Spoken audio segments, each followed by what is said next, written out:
দীর্ঘ 50 বছর পর ভূত বাগানের রাস্তা পেয়ে খুশি সাধারণ মানুষ। শিবপুর বিধানসভা কেন্দ্রের বিধায়ক 50 বছর পর এই এলাকার 2 কিলোমিটার ঢালাই রাস্তায় কাজ শুরু করলেন। বিধায়ক বিধানসভা নির্বাচনের পর এই এলাকার সাধারণ মানুষকে কথা দিয়ে গিয়েছিলেন যে আমরা ক্ষমতায় আসলে সবার আগে ভূত বাগানের রাস্তাটি করে দেব। তার কথা মতন রাস্তার কাজ শুরু হলো। সাধারণ মানুষ রাস্তাটি তৈরি হতে দেখে তাদের মধ্যে আনন্দের বাতাবরণ তৈরি হয়।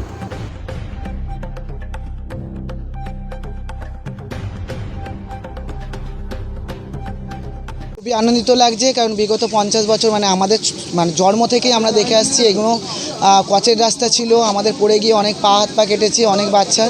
কিন্তু এই যে রাস্তার উদ্যোগ নিয়েছে আমাদের বিধায়ক রুদ্রনীল দা, তার জন্য অসংখ্য ধন্যবাদ এবং খুব আনন্দিত হচ্ছে। সঞ্জয় চৌধুরী। রাস্তা হচ্ছে আপনাদের এলাকায়, কি বলবেন? হ্যাঁ, দাদাকে প্রথমেই আগে জানাবো যে দাদা আমাদের রুদ্রনীল দা এসে আমরা এই উপকৃত হয়েছি যে 50 বছর ধরে আমরা যে কষ্ট করেছি, এখানে এক কোমর জল ভেঙে কাদাতে পা কেটে গেছে, খালের ধারে বাচ্চা স্কুল যেতে পারেনি, পড়ে গেছে এবং এক দিন পরীক্ষা থেকেছে, সেই পরীক্ষার দিনে পরীক্ষায় পৌঁছতে পারেনি বাচ্চারা। এইরকমভাবে আমরা কষ্ট করেছি। আজকে 50 বছর ধরে যখনই রাস্তার কথা বলতে গেছি তখনই বলেছে এটা খালের জায়গা, রাস্তাটা কোথা দিয়ে হবে, কিভাবে হবে।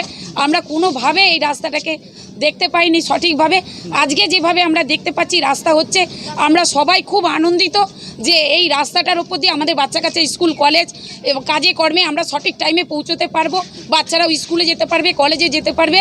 এটা নিয়ে আমরা রুদ্রনীল দাকে ধন্যবাদ জানাবো এবং আমরা যে সঠিক জায়গায় ভোটটা দিয়েছি এটার জন্য আমরা এখন নিজেদেরকে খুব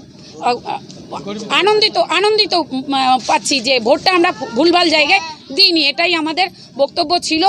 আরও কিছু জায়গায় আমাদের এরকম পরিস্থিতি রয়েছে, সেই জায়গাগুলোও যদি আমাদের এইভাবে একটু গলিখলিগুলো একটু যদি করে দেয়, ভেলা চলে, নৌকো চলে, সেই জায়গাগুলোও যদি রাস্তাগুলো একটু দাদা আমাদের দেখে করে দেয় আমরা খুব আনন্দিত হব। কারণ বাড়ির জায়গাগুলোতে আমাদের নৌকো চলছে, ভেলা চলছে, 1020 টিউ দিয়ে আমরা যাওয়া আসা করছি মাচা বেঁধে। এই বলে আমি নমস্কার জানাচ্ছি দাদাকে যে আমাদের এলাকায় আসুন, এসে আরেকবার দেখুন, দেখে আমাদের এলাকাগুলো একটু উন্নত করুন, আপনার দ্বারাই আমরা উপকৃত হই। আপনার নাম? আমার নাম আরতি মণ্ডল, আমি এখানকার বাসিন্দা। একটা স্কুলের এই রাস্তাটি পচা খালের পর যতদিন তৈরি হয়েছে খাল, তারপর থেকে কোনোদিন তৈরি হয়নি। সম্পূর্ণ নতুন উদ্যোগে বিধায়ক রুদ্রনীল ঘোষের অতি সক্রিয়তা, অতি তৎপরতার সঙ্গে এই রাস্তাটি তৈরি করার জন্য ধ্যান জ্ঞান সব কিছু ঠিক করে দিয়েছিলেন।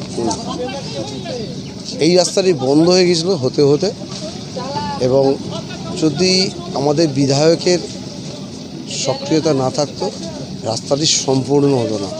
এখানকার মানুষের প্রায় 50 বছরের প্রতীক্ষা সঠিক সমাধান হচ্ছে আজ।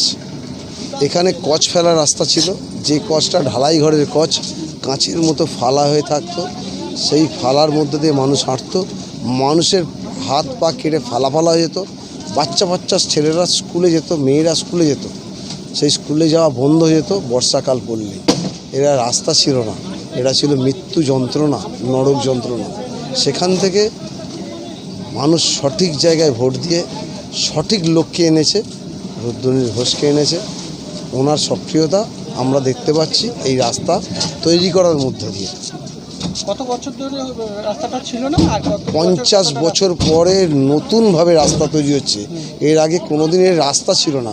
সাধারণ মানুষ তার নিজের উদ্যোগে কচ ফেলে, রাবিশ ফেলে, বাড়ি ভাঙার রাবিশ ফেলে এই রাস্তাটা তৈরি করেছিল নিজেরা। বিধায়ক এখানে এসে কথা দিয়েছিলেন যেখানে চামড়ার জুতো আমি লোককে ব্যবহার করে ছাড়বো, কারণ প্লাস্টিকের জুতো আমি ব্যবহার করাবো না। চামড়ার জুতো ব্যবহার করতে গেলে রাস্তা শুকনো থাকতে হবে, সেই উদ্যোগ উনি নিয়েছেন। একদম কাজ বাস্তবায়িত হচ্ছে।